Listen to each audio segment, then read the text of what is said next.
Speaker గడ్డం ప్రసాద్ కుమార్ పై తెలంగాణ ఎన్నికల అధికారికి బీజేపీ ఫిర్యాదు చేసింది. స్పీకర్ గడ్డం ప్రసాద్ రాజ్యాంగ నిబంధనలు తుంగలోకి తొక్కుతున్నారని ఆ పార్టీ నేతలు గుజ్జుల ప్రేమేందర్ రెడ్డి, మాధవి ఆరోపించారు. ఈ మేరకు ఎన్నికల సంఘానికి ఫిర్యాదు చేశారు. కాంగ్రెస్ చేవెళ్ల అభ్యర్థి రంజిత్ రెడ్డి ఎన్నికల ప్రచారంలో ముఖ్యమంత్రి రేవంత్ రెడ్డితో కలిసి స్పీకర్ పాల్గొన్నారని ఫిర్యాదులో తెలిపారు. ఎన్నికల్లో గెలవడమే లక్ష్యంగా అబద్ధపు ప్రచారాలు చేస్తున్నారని మండిపడ్డారు. గ్యారంటీల ముసుగులో ప్రజలను మోసం చేస్తుందన్నారు. ఇచ్చిన ఏ గ్యారంటీని కూడా కాంగ్రెస్ అమలు చేయలేదని ఎద్దేవా చేశారు. 4 నెలల్లోనే కాంగ్రెస్ ప్రజల విశ్వాసాన్ని కోల్పోయిందని ఎద్దేవా చేశారు.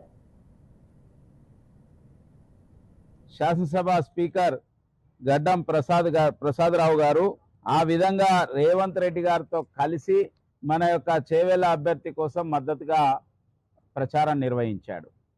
దీనికి సంబంధించిన యొక్క విజువల్స్, తర్వాత దీంట్లో యాక్ట్కు సంబంధించిన యొక్క విషయాన్ని గ్యారంటీల పేరుతోని గ్యారెడి మాటలు మాట్లాడింది.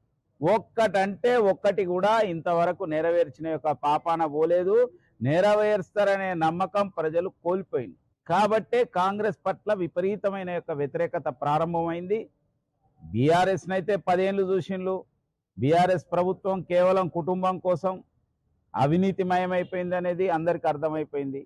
అదేవిధంగా కాంగ్రెస్ పార్టీ ఇంత తక్కువ సమయంలో కాంగ్రెస్ ప్రభుత్వం ఈ విధంగా ప్రజల యొక్క విశ్వాసాన్ని కోల్పోయే యొక్క పరిస్థితికి వస్తున్నది.